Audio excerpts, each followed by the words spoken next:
Hello guys, welcome to the channel कलयुग के बाबा। गौरव भाई, आज का टॉपिक क्या है? ऐसे क्या होना चाहिए आज का टॉपिक? गौरव भाई, पिछली वीडियो में जिसमें तुमने ब्लड डोनेट करने के बारे में कहा है, उसमें तुमने कहा था कि सबको ब्लड डोनेट करना चाहिए। उस वीडियो में तुमने कुछ कहा था। राइट, कहे थे।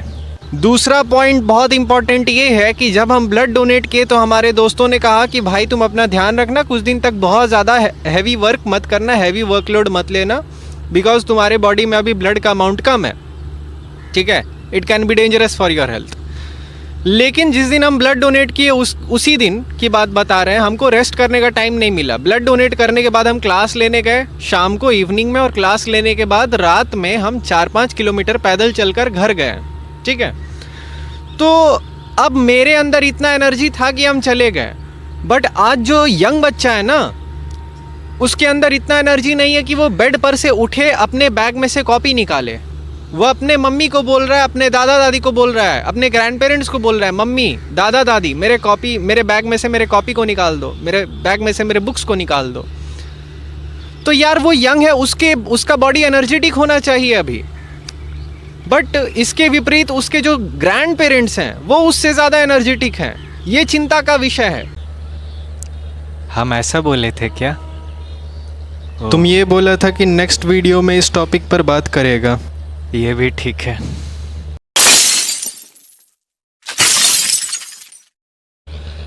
एक बहुत पुरानी कहावत है, जैसा अन्न वैसा तन, और जैसा तन वैसा मन। मतलब जैसा खाओगे वैसा बनोगे। हम जिन भी चीज़ों को अपने शरीर में डालते हैं ना भोजन के रूप में, उनका हमारे शरीर और मस्तिष्क पर बहुत गहरा प्रभाव पड़ता है। बट अनफॉर्चुनेटली ये सब जानते हुए भी बहुत सारे बच्चे बिना सोचे समझे कुछ भी खा लेते हैं जो उन्हें अच्छा लगता है, बिना ये सोचे कि जो भी चीज़ वो कंज्यूम कर रहे हैं उसका उनके हेल्थ पर, उनकी बॉडी पर क्या दुष्प्रभाव पड़ेगा। ऐसा इसलिए क्योंकि इनके पास ऑप्शंस बहुत है। ठीक है, आज के समय में खाने के लिए ऑप्शंस बहुत है। रेडीमेड खाना भी अवेलेबल है, पैकेज्ड फूड भी अवेलेबल है, और हाईली प्रोसेस्ड फूड भी अवेलेबल है, जो घर के खाने के कंपैरिजन में ज़्यादा टेस्टी और अच्छा लगता है, अट्रैक्टिव लगता है लोगों को, बच्चों को स्पेशली। हम एक बच्चे से पूछे कि भाई तुमको खाने में क्या पसंद है, तो वो तो डायरेक्टली बोला कि pizza, burger, chocolate, ice cream and cold drink.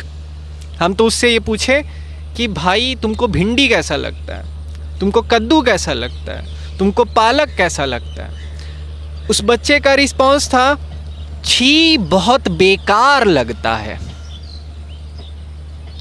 ठीक है, तो ये जो छी बहुत बेकार लगता है ना, ये सब हेल्दी न्यूट्रिशियस फूड को साइड कर देने वाला जो तरीका है बच्चों का, ये मेन इशू है। हमारे पेरेंट्स और ग्रैंड पेरेंट्स जब छोटे थे ना, तो खाने में सिर्फ घर का खाना ही अवेलेबल होता था। ये सारी चीज़ें उस समय पॉपुलर नहीं थी। ठीक है, घर में शुद्ध देसी खाना बनता था, सुबह और शाम को सब्जी बनता था, जनरली भिंडी, पालक, कद्दू, गोभी, इन चीज़ों की सब्जी बनती थी घर में, और ये सब हेल्दी और न्यूट्रिशियस होता था।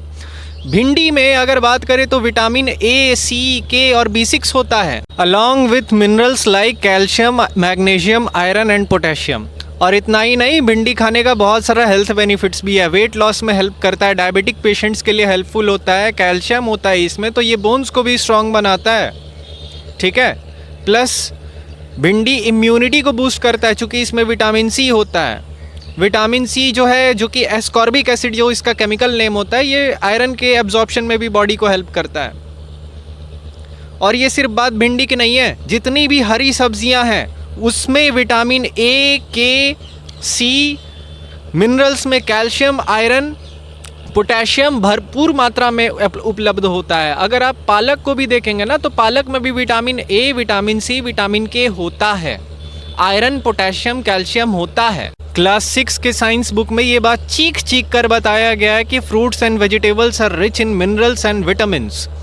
बट ये सब पढ़कर भी बच्चों को chemically processed food along with extra added chemical preservatives and additives and extra artificial flavours वाला खाना पसंद आता है, which is not good for health, which is seriously not good for health. तो गौरव भाई, ये जो केमिकली प्रोसेस्ड फूड मार्केट में जो मिल रहा है, ये इतना पॉपुलर है, ये बंद क्यों नहीं होता? भाई ये सब बंद नहीं होगा, क्योंकि अगर ये सब बंद हो गया ना तो जो कंपनीज इन सब चीज़ों को मैन्युफैक्चर करती हैं उनका प्रॉफिट रुक जाएगा। तो क्या भारत में कोई ऐसा ऑर्गेनाइजेशन नहीं है जो इन चीज़ों को रेगुलेट करे? FSSAI, that is food safety and standards authority of India.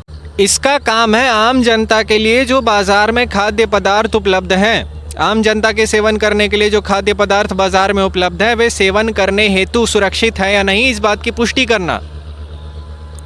लेकिन FSSAI के होते हुए भी बहुत सारे खाद्य पदार्थ ऐसे बाज़ार में भी उपलब्ध हैं जिनमें रसायनों की मात्रा सरकार द्वारा तय किए गए मानकों से भी अधिक है, और इन सारे खाद्य पदार्थों को क्लियर चिट मिला है। जानते हो कैसे? FSSAI के बहुत सारे अधिकारियों को मोटी रकम दी गई है इन चीज़ों को क्लियर चिट देने के लिए, ठीक है।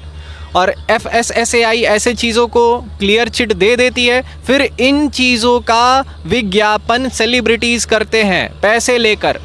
वो चीज़ें हेल्दी हो या नहीं इसका कोई ज़रूरत नहीं है, बट सेलिब्रिटीज़ को पैसा मिला है तो वो लोग इन चीज़ों को एंडोर्स करेंगे, भले ही वो हेल्दी हो या ना हो। There are many instances when FSSAI officials have been accused of accepting bribe from the companies, और ये सारे प्रोडक्ट्स फिर मार्केट में आ जाते हैं।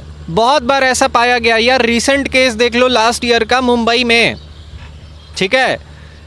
FSSAI के असिस्टेंट डायरेक्टर भी उसमें इन्वॉल्व थे।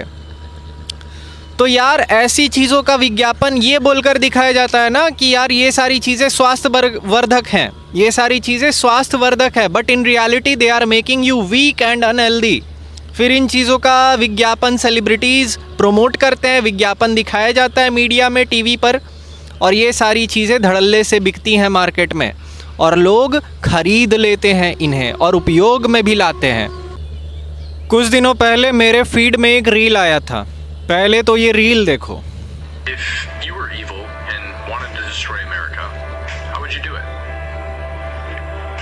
If I wanted to destroy America, 1. Divide society.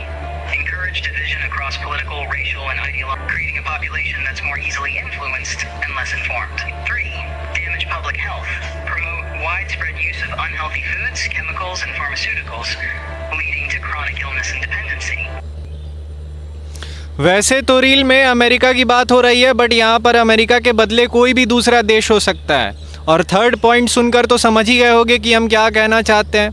किसी भी देश को कमज़ोर बनाना है तो उसके स्वास्थ्य को ख़राब करो, जनता के सेहत से खिलवाड़ करो।